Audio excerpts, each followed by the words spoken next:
Thanks, Brian. Well, a man is making history on the pages of a book. His latest novel, Trapped in a Hall of Mirrors, follows a man during the height of the Cold War, from college graduation through working with the NSA and the CIA, eventually uncovering secrets of the enemy, I should say. So tell us a little bit about this book, Trapped in a Hall of Mirrors.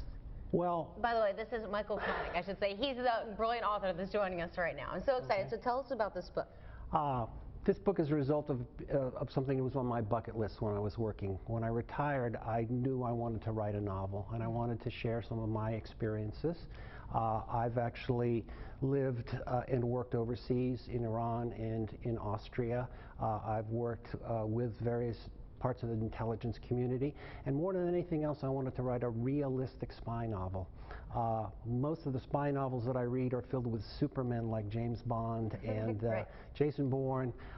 My protagonist is naive, makes foolish decisions, is always basically stumbling into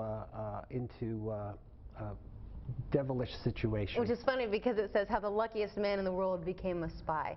Now, what I found interesting was you're no stranger to the intelligence field. You've worked all across the world, you're saying, and this came easy to you. You said you got 10,000 words out, and the novel's finished within 6 months. Right.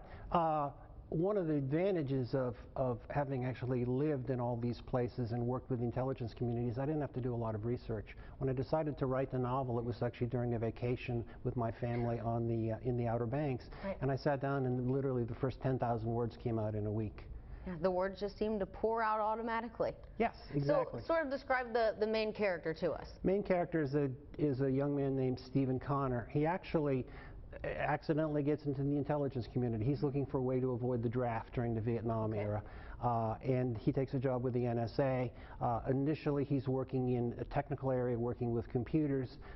He succeeds, ends up being transferred to the CIA, which really wants him for his technical skills, but he gets bitten by the bug. He goes through some training, CIA training, decides he wants to be an intelligence officer, and eventually, through conniving, he manages to get himself overseas. He starts to get actually involved in intelligence operations, and because he's the luckiest man in the world, he ends up actually becoming a clandestine intelligence officer. It sounds like he'd be a great poker player. Yeah, absolutely. Okay, so really quick, tell us where we can go to get more information on this. Okay, well, first of all, it's available right now on Amazon.com. Okay.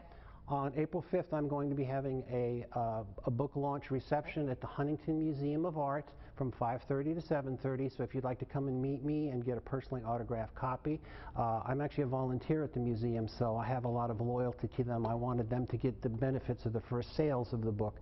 After that, the book should start becoming available in local bookstores like Empire Books in Huntington, Taylor Books here in Charleston. Okay, and you can go to Michael Connick to get more information.com? Right, yeah, okay. My website is michaelconnick.com. Gotcha. Okay, great. And again, at Huntington Museum of Art, you'll be signing books at 5:30 to 7. Correct. April 2nd, is that correct? April 5th. April 5th. All right. I can't read my own typing. Thank you so much for joining us, Michael. We're working for you on 13 News.